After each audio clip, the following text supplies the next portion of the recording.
호세아서 6장 6절. 나는 인애를 원하고 제사를 원하지 아니하며 번제보다 하나님을 아는 것을 원하노라.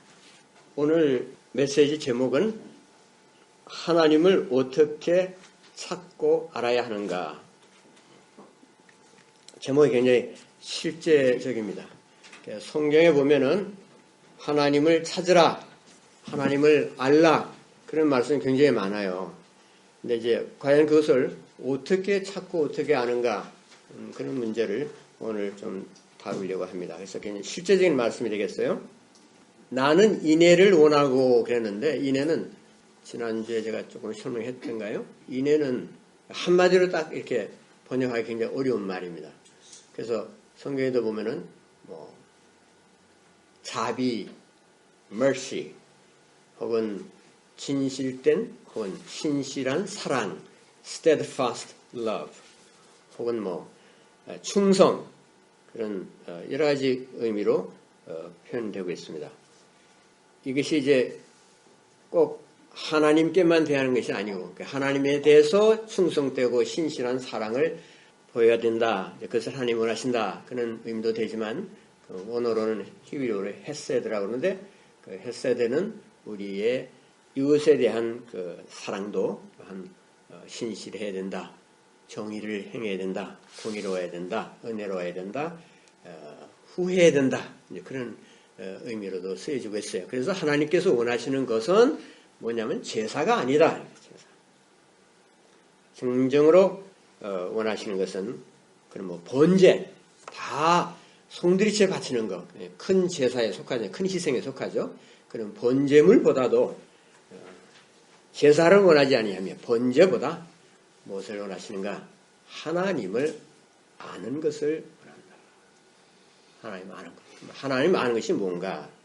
우리가 쉽게 늘 들을 수 있는 말이지만은 굉장히 추상적으로 들릴 수가 있어요. 우리가 하나님을 아는 것을 제일 좋아하신다. 헌금 갖다 바치고, 뭐도 바치고, 우리가 다 할 수 있겠지만, 그런 것보다도 진짜 원하시는 것은 하나님을 우리가 아는 것이라는 거예요. 그게 제일 중요하다는 거죠. 그래서, 일개 피조물이죠. 우리가, 그죠? 정말, 속절없는 인간은 진짜 아무것도 아니에요. 근데, 피조물인 인간이 극히 짧은 삶을 살면서, 우리가 이 무한하고 초월적인 거창하시고 원대하신 하나님과 밀착된 교제를 할 수 있을 만큼 하나님을 알 수 있다 하는 것은 인간의 존재 가치를 극대화시키는 것입니다. 작은 존재지만 하나님을 알면 이 작은 존재가 거의 무한대로 커진다 이거죠. 그래서 인간의 가치라는 것은 바로 하나님을 아는 데 있다. 우리가 이렇게 말씀을 드릴 수가 있겠어요. 우리 삶의 이렇게 진정한 목적, 우리 삶의 어떤 동기, 또 성취 이런 것이 하나님을 아는 일에서, 하나님을 찾고 하나님을 아는 일에서 출발한다는 말씀입니다. 잠언에 보면은 악인은 정의를 깨닫지 못하나 여호와를 찾는 자는 모든 것을 깨닫느니라 그랬어요. 그러니까 앞에 절에 대목과 관련해서 이걸 보면은 무슨 뜻이 되겠냐 그러면 악인은 정의를 깨닫지만 정의로운 삶이 무엇인지 의로운 삶이 무엇인지를 모른다 이거죠. 그러나 여호와를 찾는 자는 의로운 삶이 어떤 것인지를 알고 깨달아서 그 삶을 따라간다는 것이죠. 잘 알려져 있는 성경구절 잠언 9장 10절에 여호와를 경외하는 것이 지혜의 근본이요 거룩하신 자를 아는 것이 명철이니라 그랬어요. 거기 이제 보면은 여호와를 경외하는 것이 지혜의 근본이요 하고 그 다음 말이 또 나오거든요. 그 다음 말이 중요해요. 사실 거룩하신 자를 아는 것이 명철이니라. 거룩하신 자를 아는 것이 지혜다. 하나님을 아는 것, 하나님을 찾고 아는 것이 같은 이 개념으로 붙어서 나옵니다. 하나님을 그러면 어떻게 알아야 하는가? 여러분 성경 보면 이제 잠언이 있잖아요. 근데 잠언을 읽을 때 사람들이 그렇게 말하죠. 구약 성경은 전부 다 예수님을 바라보는 것이다. 예수님에 대한 화살표다. 이렇게 제 표현으로 그런 말을 쓰잖아요. 근데 그 화살이 날고 날아서 결국 예수 그리스도의 관역에 적중하는 것이죠. 그래서 구약은 제사 제도라든지 여러 가지 그런 것이 다 예수님을 바라보는 것이었다. 이제 뭐 그렇게들 이해를 하지 않습니까? 근데 이제 거기에 이제 조금 신학적인 질문들이 나와요. 그렇다면은 이 소위 말하는 지혜서, 뭐 전도서라든지 이런 지혜서라고 그러는데 구약 분류에서 그러면 잠언에 나오는 건 잠언에 무슨 그 예수님 뭐 전혀 찾을 수 없다. 그 여러 가지 격언이나 금언 같은 것을 모아서 편집한 거 아니냐. 근데 거기 무슨 뭐 특별히 뭐 구원에 대한 얘기가 있거나 뭐 십자가 구원이라든지 예수님이라든지 뭐 이런 것을 바라보고 그 것들을 썼다고 말할 수 있느냐, 그죠?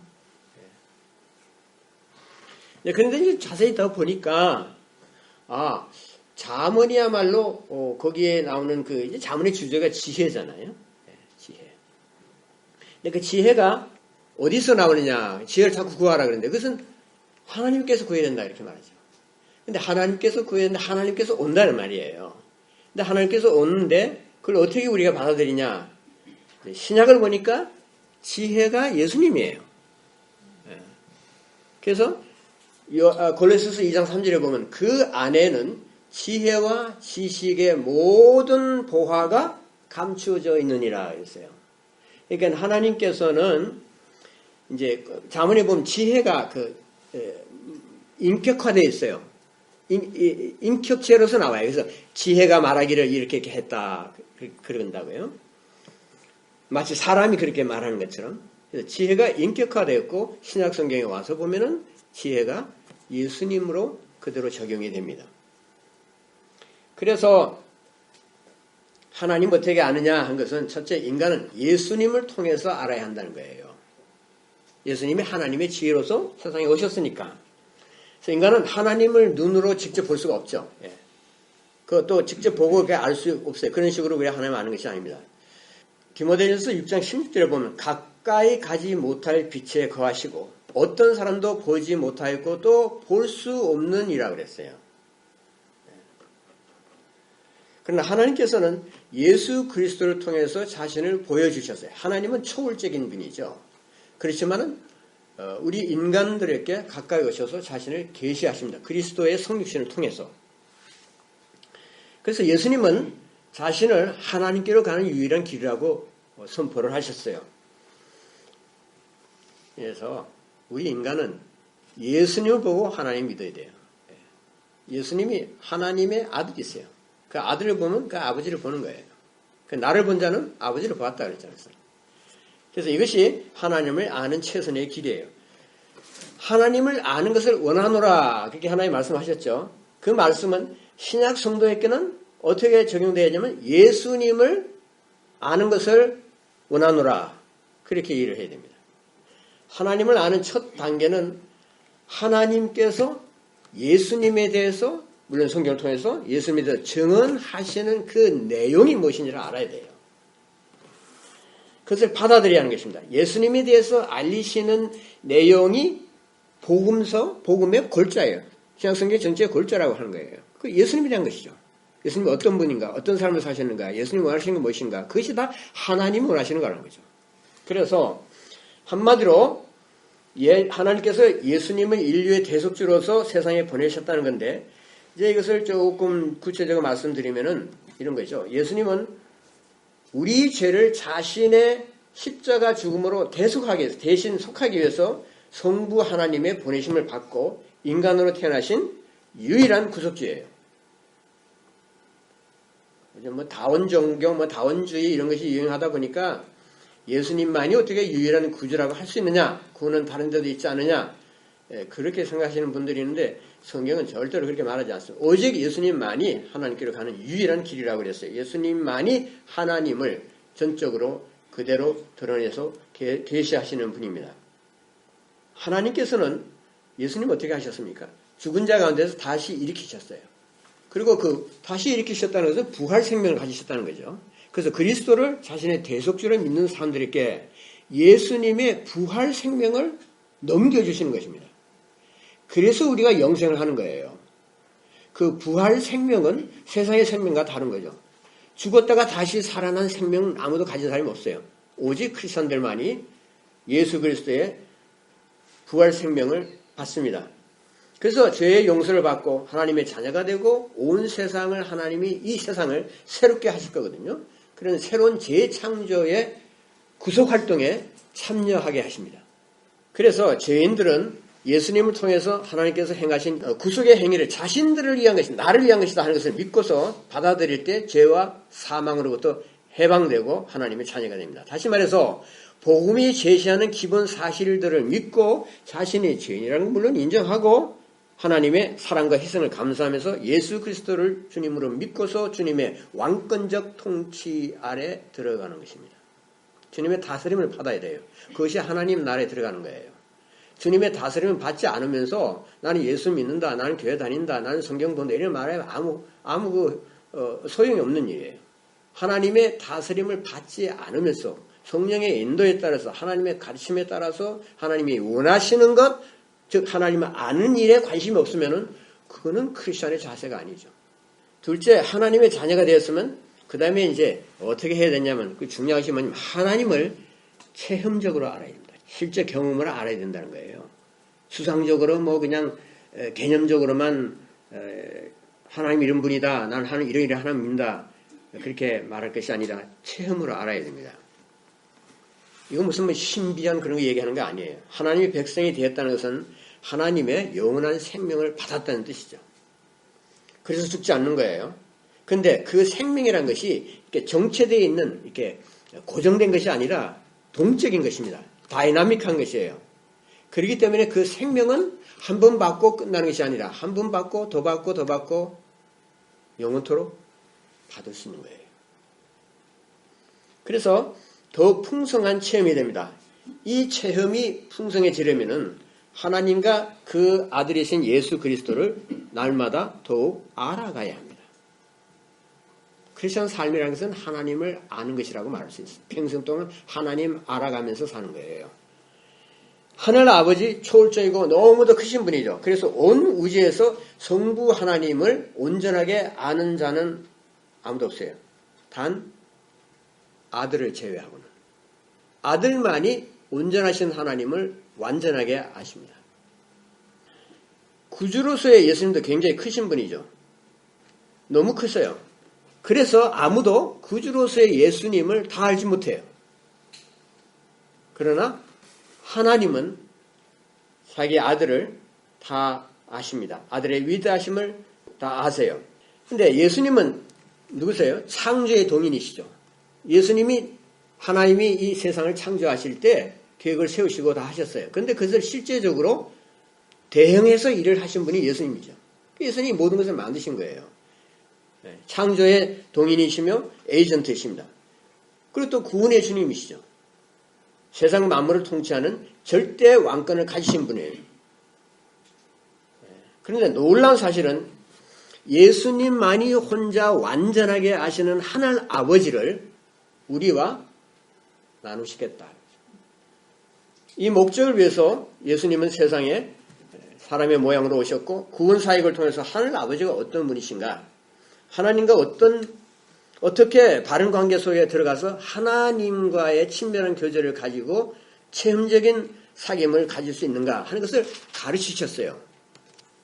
하나님을 아는 일은 우리가 이제 사후 천국, 죽은 다음에 그 천국에 들어가서도 계속해서 일어날 일입니다. 하나님 나라는 정체된 것이 아니고 생동적입니다. 그래서 하늘의 겨자씨가 조그만하지만 자라서 점점 큰 나무가 되듯이 하나님 나라에 대한 우리의 체험과 지식도 날로 풍성해지실 겁니다. 그거 생각하면 굉장하잖아요. 하나님을 아는 일이 천국에서 계속될 것이라고요. 그러면 하나님 아는 지식이 더 풍성해지겠죠. 우리가 그만큼 커지겠죠.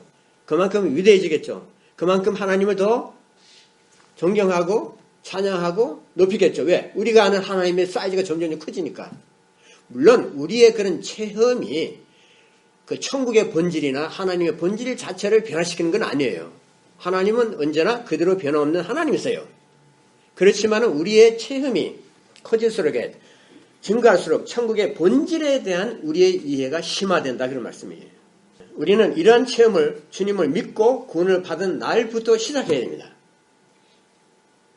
근데 그런 데는 관심 없고 그냥 뭐 어떻게 하면 잘 먹고 잘 살까? 내 자식이 어떻게 잘 될까? 뭐 이런데 그런 데만 생각이 이렇게 좁혀져서 묶여 있으면 우리 신앙이라는 것이 자랄 수가 없어요. 하나님에 대한 아이디어가 커질 수가 없습니다.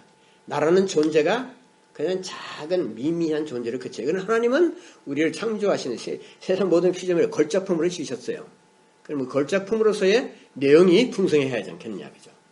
그렇게 하나님을 알아가는 자녀들을 하나님 원하세요. 그래서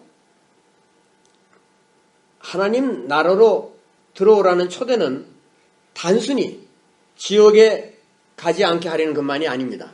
이것은 인간의 상상을 초월하는 사랑과 능력의 하나님을 전인격적으로 뭔가 만가 힘을 다해서 다 알아가면서 그분의 영원한 생명을 받아 누리는 삶을 체험하게 하는 거예요. 그러니까 하나님의 이 구원의 뜻이 굉장히 깊은 것입니다.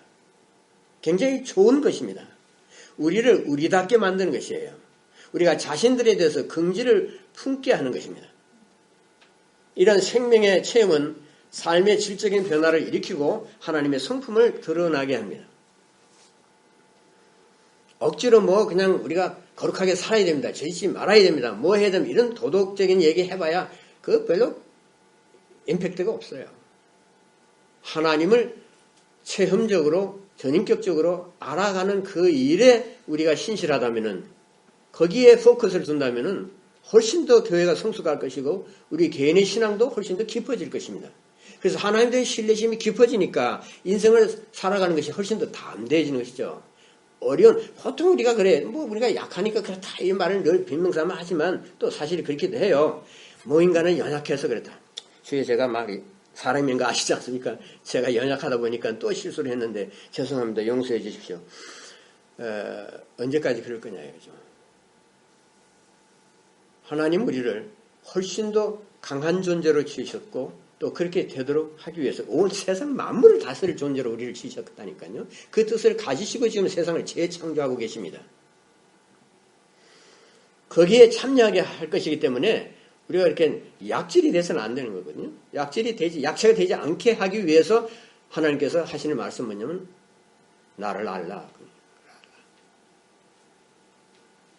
셋째, 하나님을 아는 일은 부분적이고 점진적입니다. 우리는 하나님을 점점 더 알아갈 수 있지만 완전히 알 수 없어요.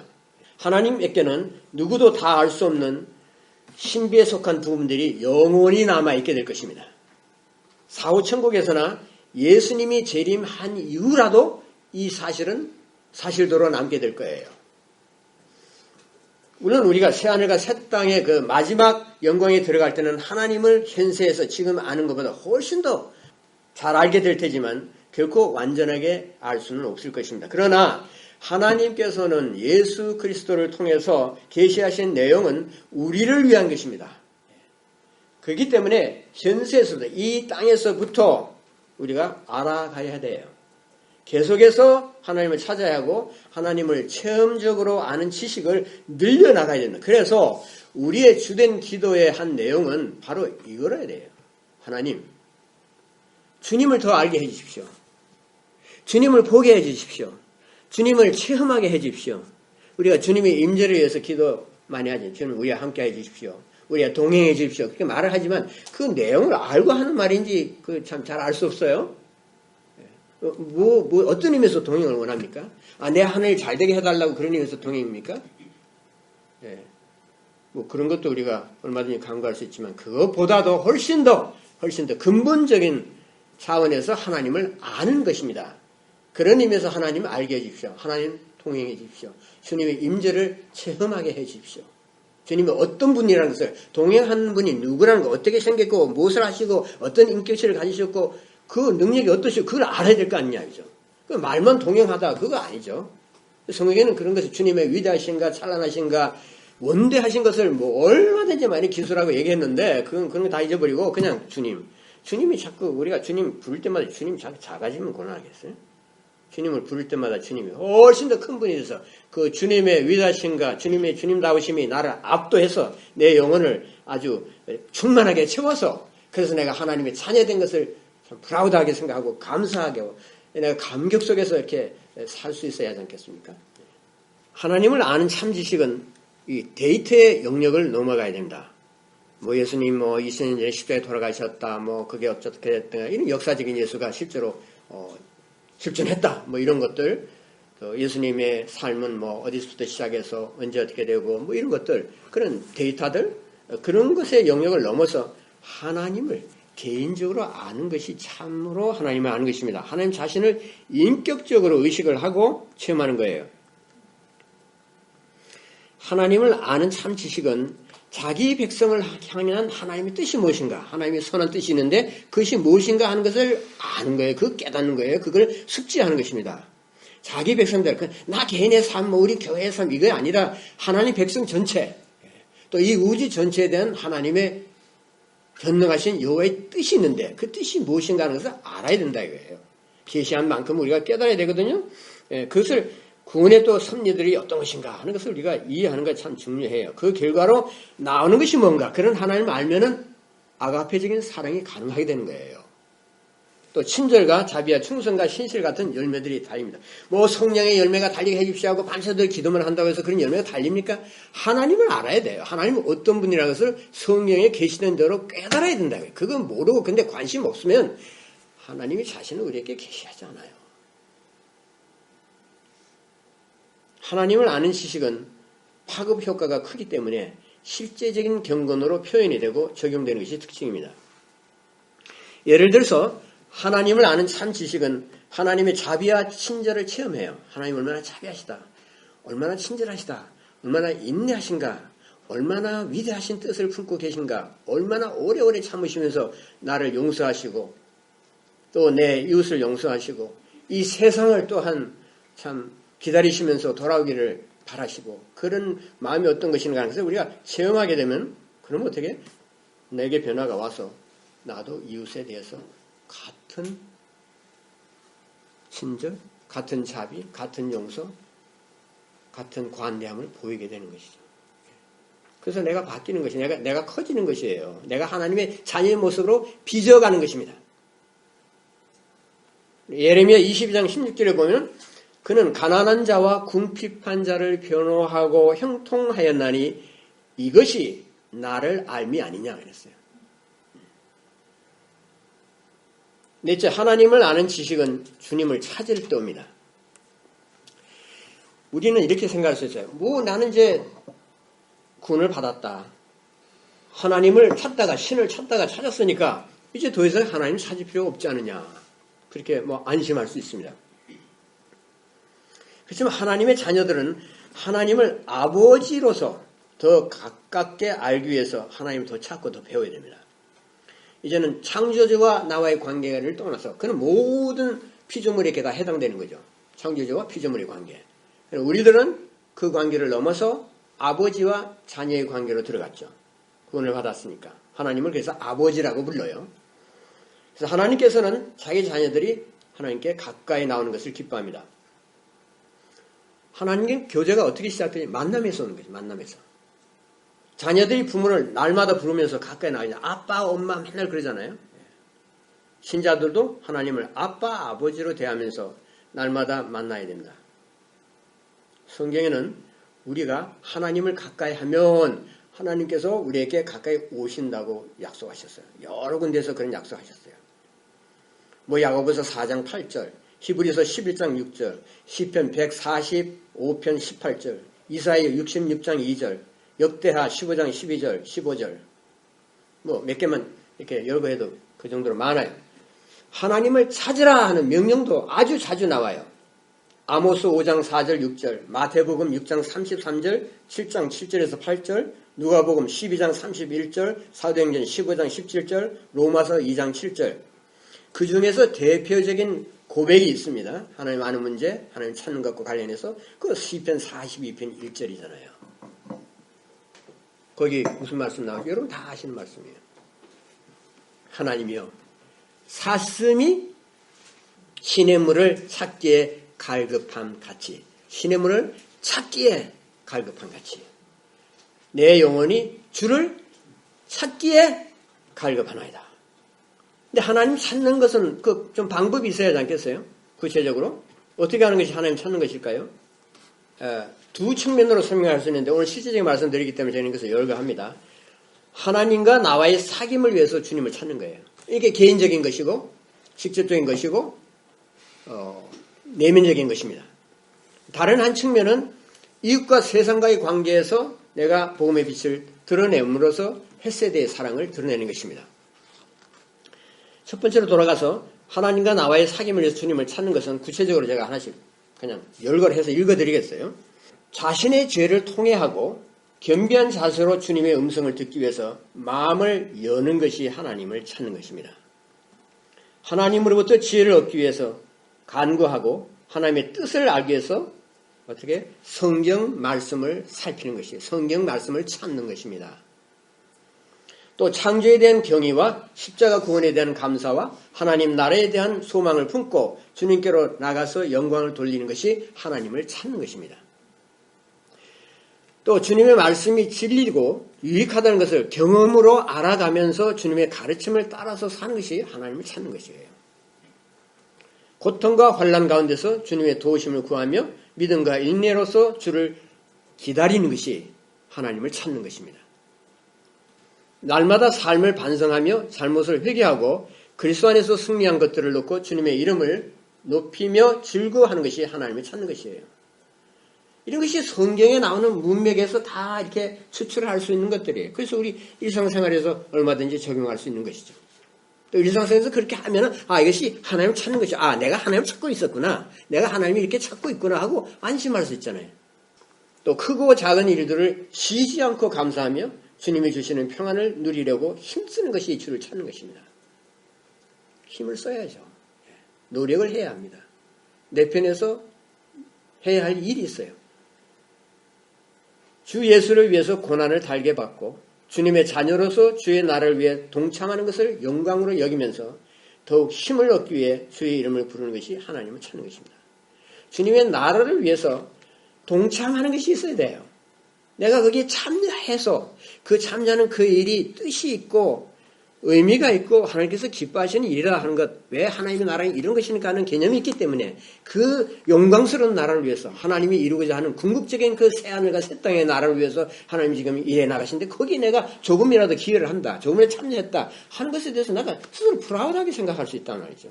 자존심 얘기 많이 했는데 복음적인 자존심이 이런 것이에요. 그래서 그 참여하는 것을 기쁘게 생각하고 하나님께 감사하고 그건 뭐 누구에게 소문내고 할 필요 없어요. 오른손에 하는 거 왼손이 모르게 하면서 하나님께 감사하고 기뻐할 수 있다는 거죠. 그런 자세를 갖는 것이 하나님을 찾는 것입니다. 세속에 물들거나 육신의 정력에 빠지지 않기 위해서 자신을 쳐서 복종케 하는 것이 하나님을 찾는 것입니다.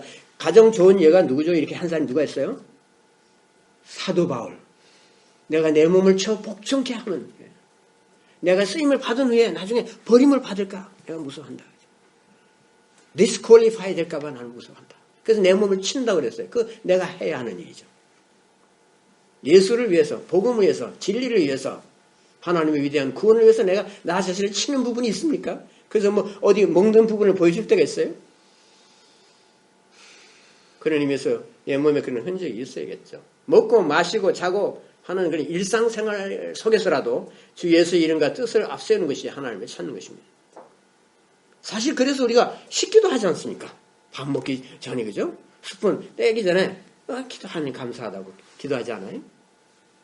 그 본뜻을 좀 더 깊이 들어가서 먹고 의식주 문제, 이 모든 일상 맨날 하는 일이죠. 그 가운데서 예수 이름과 뜻을 생각하면서 우리가 하나님을 찾아야 된다는 거죠. 하나님의 나라가 이 땅에 임하고 주님의 이름이 거룩히 여김을 받으며 그분의 뜻이 이루어지기 위해, 이거 주기도문이잖아요. 무엇을 어떻게 해야 할 것을 놓고 고심하는 것, 그것이 하나님을 찾는 것입니다. 그렇게 고심하는 사람을 어떻게 하나님께서 오셔서 하나님 오히려 나를 찾으신다는 거죠. 그래서 오셔서 말씀하시고 인정하시고 격려하시고 인도하시고 하나님에 대한 열망을 품고 주를 위해 사는 삶의 효과적인 실현을 위해서 나의 필요를 채워달라고 주께 호소하는 것이 하나님 찾는 거예요. 내가 주님 성경을 뭐 잘 안 돼요. 내 능력이 없어. 내가 지혜가 없어. 뭐가 잘 안 돼요. 나는 하느라고 하는데 효과가 별로 없어요. 그때 어떻게 해야 되냐. 그 효과적인 실현을 위해서 내 필요를 채워달라고 기도하는 것이죠. 하나님의 성품이 내 삶에서 나타나도록 주님의 생애가 주는 교훈과 모범을 묵상하면서 십자가의 삶을 본받으면서 주를 기쁘게 하려는 것이 하나님을 찾는 것입니다. 우리 세상에서 예수 믿고 살면서 가장 안 되는 것 중에 하나가 뭐냐면 하나님의 성품이 잘 안 드러나는 거예요. 어떤 때는 좀 되는 것 같은데 어떤 때 되면 그냥 한순간에 확 뒤집어져 버려요. 그럼 얼마나 실망이 갑니까? 잘 나가다가 파도처럼 잔잔했다가 갑자기 그냥 뒤집어지네. 그럴 때마다 다시 생각해야죠.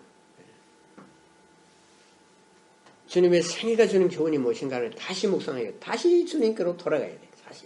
언제나 주님의 발밑으로 발 앞으로 가서 조아리고 그분의 모범을 다시 묵상하고 주님을 기쁘게 하려는 것이 그런 열망이 있어야 된다는 거죠. 그래서 우리가 그리스도 안에서 계시된 하나님의 사랑을 알고 이를 따르면 하나님을 인식하는 영적 능력이 생기기 시작합니다. 그래서 하나님께서는 주님의 삶을 표방하는 자들에게 자신을 더 많이 알려주시겠다 하고 약속하셨어요. 이렇게 하나님을 찾기 위해서는 어떻게 해야 되냐면 반드시 성경 말씀을 배워야 돼요. 그리고 기도해야 합니다. 하나님을 아는 일에는 주님의 아름답고 거룩한 품성을 닮아가는 그 과정에 포함이 됩니다.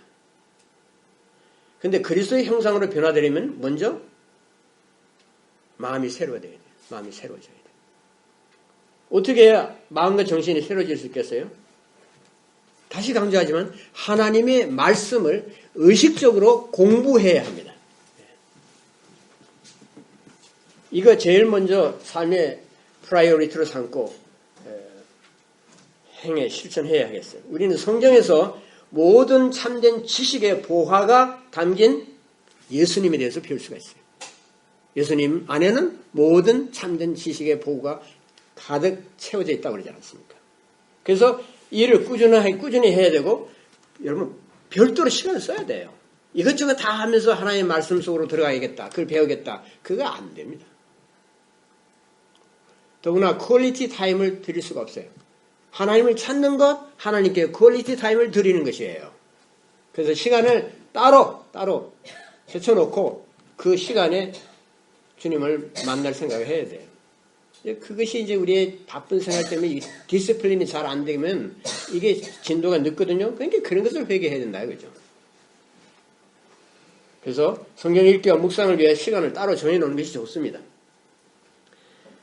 뭐 사람들이 말하기에 나는 항상 기도합니다. 뭐 걸으면서도 하고 운전하면서도 하고 뭐 할 때도 하고 다 합니다. 근데 뭐 구체 시간을 따로 정해서 뭐 이렇게 할 필요 있습니까? 나는 뭐 원할 때 늘 하고 늘 뭐 주님과 가까이 합니다. 이렇게 비단 같은 말이긴 하지만 실제적으로는 별로 글쎄 소수는 그렇게 할 수 있을지 몰라도 일반 우리들은 그렇게 잘 안 돼요. 시간 따로 정하셔야 돼요. 그것이 훨씬 지혜로운 방법인 줄 알아요. 바울은 주 예수를 알기 위해 다른 모든 것들을 배설물로 여긴다 그랬죠. 네. 그런 우선권과 투철한 신념이 바울을 위대한 사도로 만들었습니다. 그리고 하나님을 더욱더 깊이 알아갈 수 있게 했어요. 그래서 바울은 주님을 위해서 큰 일을 할 수 있었고 교회에 아주 커다란 이바지를 했습니다. 우리가 그 혜택을 다 받고 있지 않습니까? 바울의 가르침을 통해서, 바울의 신학을 통해서, 바울의 교리를 통해서 우리가 얼마나 많은 것을 배웁니까? 그래서 우리도 하나님을 간절하고 꾸준한 마음으로 찾으면 하나님께서 우리를 만나주시고 복을 내리신다고 했거든요. 그렇게 받는 은혜가 있을 때 하나님의 나라를 위해 다른 사람들에게 무엇인가 나눠줄 것이 있어요. 우리는 이 같은 나눔의 사역을 위해서 부름을 받은 사람들입니다. 예수의 이름으로 다른 사람에게 나눠줄 것이 없다. 불행한 거죠. 굉장히 불행한 거예요. 교인인데 그렇다고 하면 더 불행한 거예요. 전도를 해야겠는데 내가 뭘 어떻게 전도를 해야 할지 모르겠다. 도저히 아이디어가 없다. 이렇게 말하는 거는 참 대단히 유감스러운 일이죠. 다른 성도에게 내가 다른 신자에게 다른 인간에게 예수 그리스도에 대해서 예수 그리스도에 관한 것을 나눠줄 수 있는 무엇을 가지고 살아야지. 그것이 내가 복음을 지니고 사는 사람이죠. 근데 그게 무슨 그냥 오겠습니까? 뭐 설교를 통해서도 배우고 뭐 이런 같은 다른 미디어도 있지만은 그런 것보다도 나 스스로 성경 공부해야 됩니다. 나 스스로 성경 말씀이 내 입에 꿀이다라고 느껴질 정도로 공부를 해야 되거든요. 공부 안 하는데 그냥 머리로 들어옵니까? 성령께서 그냥 축 한번 넣어줍니까? 아니에요. 예수님도 성경 읽으셨어요. 바울도 성경 읽었고 성경 읽지 않고 훌륭해지는 교인 한 사람도 없습니다. 성경 모르는 교인 그 교인이라고 할 수 없어요. 물론 지식적으로 많이 알아야 되는 그런 말씀 아니에요. 성경을 통해서 하나님을 아는 참 지식을 얘기하고 있습니다. 그래서 복음을 믿은 지가 상당한 세월이 지났는데도 하나님을 찾지 않았기 때문에 남에게 나눌 것이 없다면 주는 자가 더 복이 있다는 말씀을 깨닫지 못하는 거예요. 그게 자기에게 아무 해당이 없어. 왜? 내가 주는 자가 아니니까. 받는 자만 되다 보니까. 주는 자가 돼. 주는 자가 더 복이 있다 보니까 더 복을 우리가 따라가야 하지 않겠습니까? 더 복 있는 자가 되라는 것이 예수님의 가르침이죠, 결국은. 주님은 받기만 하고 나누지 못하는, 그래서 주님의 말씀을 체험하지 못하는 자들을 보시고 악하고 게으른 자라고 꾸짖으셨어요. 하나님께서는 넘치는 복을 주시려고 기다리고 계신데 우리가 주님 앞으로 나가지 않아서 복을 받지 못한다면 누구를 원망하겠습니까? 구원을 받았다는 사실 하나에 마음을 넣고 형식적인 교회 생활만 하는 타성에 젖지 말아야 됩니다. 교회 다니다 보면 성경 좀 아는 것 같고 뭣도 아는 것 같고 막 그 소리가 그 소리고 이렇게 생각되면 그 위기가 온 거예요. 하나님을 찾아야 됩니다. 하나님의 말씀을 깊이 들여다보는 영적 안목을 길러야 돼요.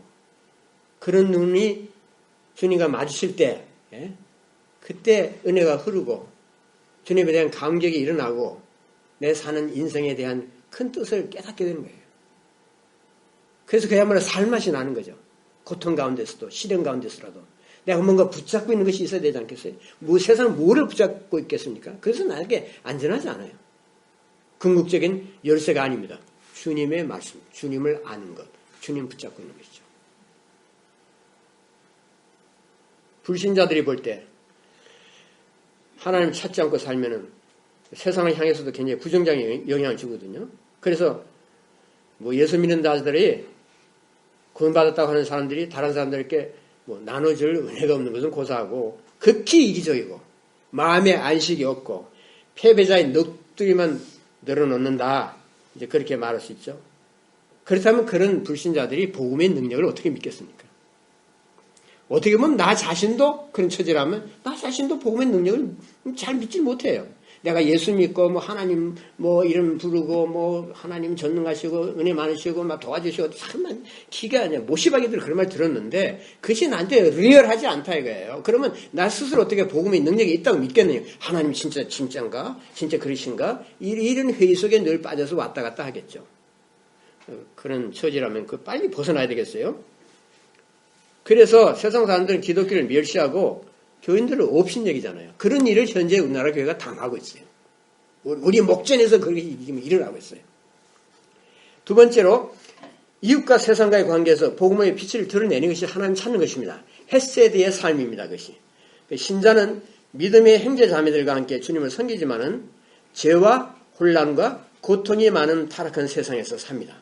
그래서 신약 신자의 표준과 가치관으로 살려면은 하나님으로부터 지혜를 얻어야 되고 능력을 얻어야 되고 격려를 받아야 합니다.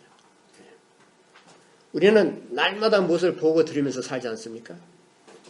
귀와 눈을 통해서 들어오는 것들은 성령께서 나의 중보 기도의 제목으로 주시는 것들이에요. 그래서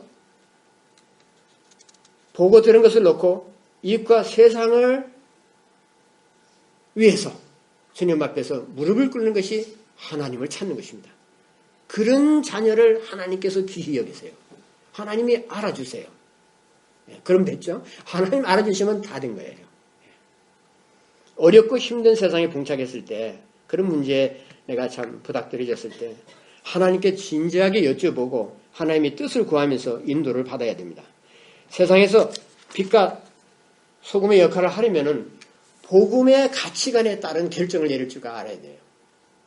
무슨 문제를 놓고서 도저히 결정을 내리지 못하고 뭐 그냥 이럴까 말까 그 맨날 남에게 물어나보고 이럴 것이 아니라 훨씬 더 자주적인 교인이 되어야 됩니다. 훨씬 더 능동적이고 하나님의 일을 어느 정도 잘 좀 파악해 가면서 스스로 결정을 내릴 줄 알아야 되거든요. 그런 노력을 하는 것이 하나님을 찾는 것이에요. 어떤 사람 보면 계속해서 뭐 저는 뭐 직업상 뭐 말이 좀 그렇습니다만 뭐 전화 뭐 한국에서도 오고 뭐에서도 오고 목사님 이거 이제 그러면 얘기하죠. 얘기해요. 얘기해드려요.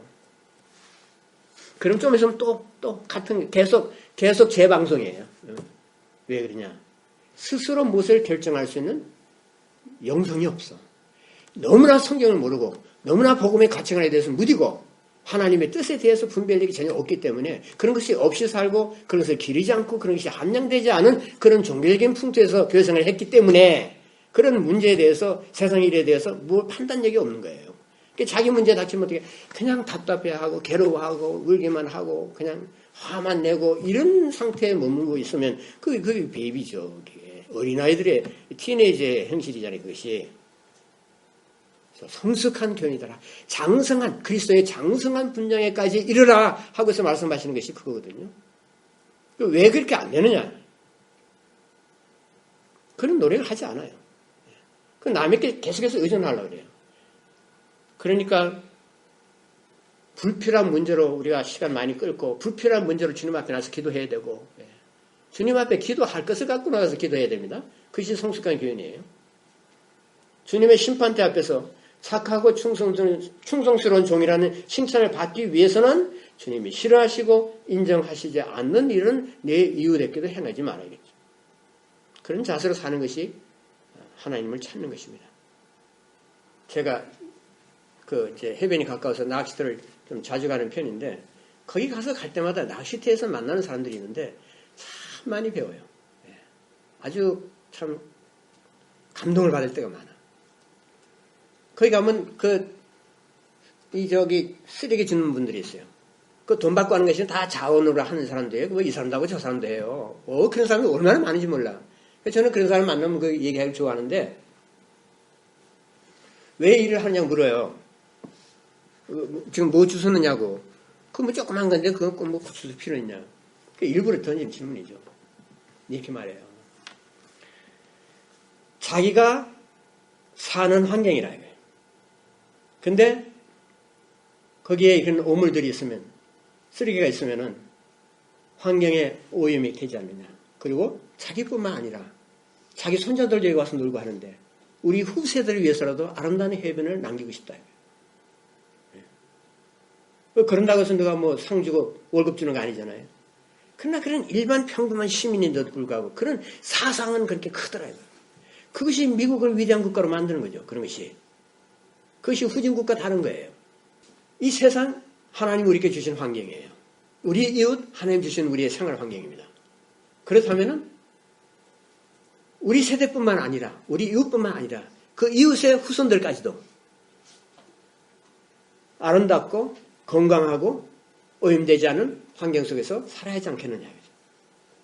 그것이 이전 물리적인 환경뿐만 아니라 영적인 환경도 마찬가지겠죠.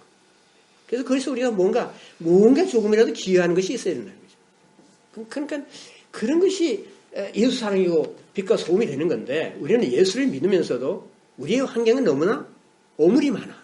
교회 안에 너무 잣동산이가 많아요. 불필요한 여러 가지 그런 의식들, 여러 가지 규례들, 여러 가지 없어도 좋은 것들 그런 것에 놓고 집착하고 그런 거 놓고 기도하고 그런 거 놓고 주여 하고 그리고 인간적인 야망과 인간적인 욕심과 이런 것들이 그냥 빠져서 교회를 하는 일들이 참 적지 않은 것은 굉장히 유감스러운 하나님을 알기 위해서 배우고 하나님을 아는 것을 서로 나누고 그래서 이 깊은 얘기를 할 수 있어야 되는데 교우라는 것이 친교라는 것이 그냥 기껏해 밥 먹는 거예요. 그 밥 먹는 자리에서 무슨 소리 맨 하는 소리가 그 뻔한 얘기들이잖아요. 우리가 정치 얘기도 해야 되겠고 사회 얘기도 해야 되겠고 뭐 사회 공인이 뭐 이런 게 여러 가지 할 일 뭐 스포츠도 얘기가 다 할 수 있어요. 그러나 우리의 주된 것은 뭐냐 우리의 영혼을 압도하는 것들 하나님을 아는 것 하나님을 아는 것에서 오는 그 모든 위대한 것들 그 아름다운 것들 그런 것이 우리의 삶의 대표적인 주제가 되어서 거기에 빠져 있으면 다른 것은 2차적이에요. 다른 것은 다 2차적인 거예요. 그래서 우리가 뭐 그렇게 고민할 것도 없어요. 하나님이 세상을 쥐고 계세요. 그래서 우리가 거기서 세상에서 우리가 소금의 빛의 역할을 하면 되는 것입니다. 정치가 어떻게 돌아가든지 뭐가 든 관심 가지지 말라는 것이 아니라 관심을 가지되 그것을 하나님의 나라의 관점에서 보고서 우리가 참여할 것을 참여하고 버릴 것은 버리고, 그러나 주된 것은 우리 주 예수 그리스도의 십자가의 깃발을 들고 부활 생명에 가득 차서 성령의 은혜 가운데서 우리가 신앙생활을 하되 감동 있는 신앙생활을 해야 된다는 거예요. 생명이 없는 것이 아니라 그리스도를 위해서 무엇인가 가치 있는 것을 성취하려고 세상에서의 안락한 삶과 호의호식을 포기하는 것이 하나님을 찾는 것입니다. 사실상 대부분의 우리는 호의호식을 하면서 살지 않습니다. 다 열심히 일해 먹고 살고 뭐 어느 정도 안락한 삶을 산다 할지라도 그렇게 뭐 크게 그거 한 건 아닐 줄 알아요. 그러나 우리가 일상생활을 살면서 조그만 것이라도 한 가지 작은 것이라도 희생하는 것이 있어야 돼요. 무엇인가 나누는 것이 있어야 되고 무엇인가 내가 손해가는 것이 있어야 됩니다. 크리스천 라이프는 어떤 면에서 손해보면서 하는 장사예요. 그러나 그것이 최대의 이문을 남기는 것입니다. 최대의 이득을 남기는 것이에요. 죽으면 살리라고 했어요. 주는 자가 복이 있다고 그랬고, 하나님을 찾는 일은 어둠 대신에 빛과 진리로 행하는 것입니다. 이것은 하나님 안에 거하면서 하나님과 교제하는 삶이죠. 어둠으로 행하면서 하나님과 교제한다 이렇게 말하면 요한일서 말하기를 그 거짓말 하는 거라고 했어요. 이 거짓말쟁이들아 이렇게 말한 거예요. 예. 그러나 빛 가운데 행하면 하나님과 각별한 사귐을 즐길 수 있다는 것이죠. 어떻게 구체적으로 빛 가운데 행하는 것일까요? 빛 가운데 행하는 것이 무엇을 말하는 것이겠어요? 여러분, 빛이신 하나님께는 어둠이 없죠. 어둠이 전혀 없느니라 그랬습니다. 완전히 거룩하신 분이기 때문이죠. 그래서 주님의 거룩한 삶을 본받아 사는 것이 빛 가운데 사는 것이고 빛 가운데 행하는 것이죠. 그것이 곧 하나님 찾는 것이에요.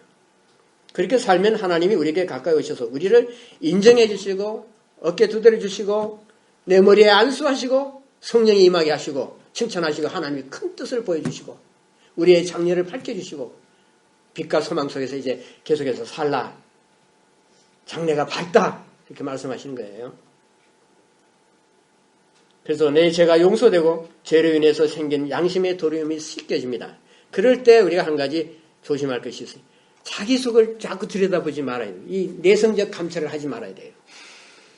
자기 속을 자꾸 들여다보면서 주여져야 하는 것을 뭐 거룩한 삶의 한 행태로 이렇게 착각할 수 있습니다. 그러다 보면 사실은 낙심하게 되죠. 우리 속에 부끄러운 것이 많죠. 아주 많아요. 그러나 우리 속에 부끄러운 데가 많고 우리의 과거에 흙탕물이 튕기고 먹칠을 한 부분이 있을지라도 하나님께서 우리를 위해서 십자가를 세우셨다는 것을 알고 눈을 자신에게서 떼서 십자가를 바라봐야 됩니다. 그러면 십자가 믿는 자들을 말끔히 용서하시고 하나님의 자녀로서 삼아주신 사실을 우리가 기억하게 되죠. 하나님께서는 우리를 더는 마땅히 죽어야 할 죄인이다. 그렇게 보시지 않습니다. 내가 현재 아무리 부족해도 그리스도 안에서 새 생명으로 태어난 성도고 하나님의 귀한 자녀라고 보세요. 하나님 눈이 그렇게 보시는 거예요. 그러니까 그것을 알라고 그런 줄로 여기를 알 것이에요. 의인이 됐으니까 이제는 그것을 의인이 됐다는 신분에 대한 확신이 있을 때 내가 담대하게 일어나서 나의 잘못을 정리할 수 있어요. 그렇다고 맨날 이렇게 죽는 진영만 하고 있으면은 내 잘못에 대해서 나의 부족한 것에 대해서 내가 그 교정을 할 수 있는 용기가 없어요. 왜 난 자기 자꾸 자책하니까 나는 이런 인간이야. 나는 안 되니까 또 이렇게 되면 자꾸 내성적 감찰은 나를 자꾸만 약하게 만듭니다.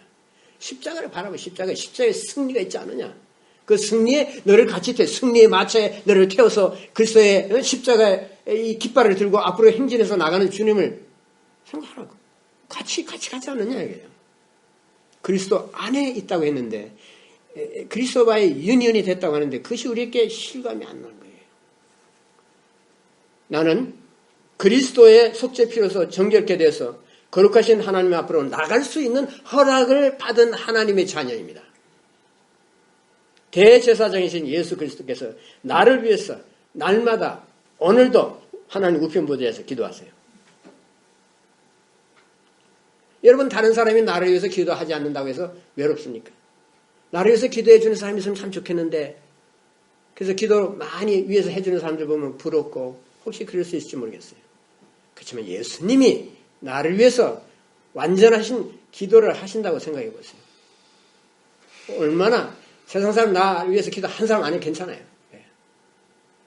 주님이 나를 위해서 기도하시면 또 주님께서 정해주는 사람들이 있어서 또 그 사람들이 나를 위해서 기도해요. 아마 내가 모르고 있을 거예요. 그래서 나를 보호하십니다. 예수님 나의 중보자시고 보호자세요. 성령께서 밝히시는 내 죄가 있으면 솔직히 인정하면 되는 거예요. 주 앞에 고개를 숙이고 새로운 각오를 하는 것이 하나님을 찾는 것입니다. 주님의 임재와 동행을 체험하는 길입니다. 하나님께서 우리와 함께 하심으로 두려워할 필요가 없다는 깊은 확신에서 나오는 그런 평안함이 있어야 돼요. 이런 평안과 안식은 우리가 지상에서 받고 누려야 할 유업입니다. 이것은 하나님을 찾는 자들이 끄는 후한 상급이에요. 우리 모두 이러한 은혜를 누리면서 살기를 그리스도의 이름으로 기원합니다. 아멘.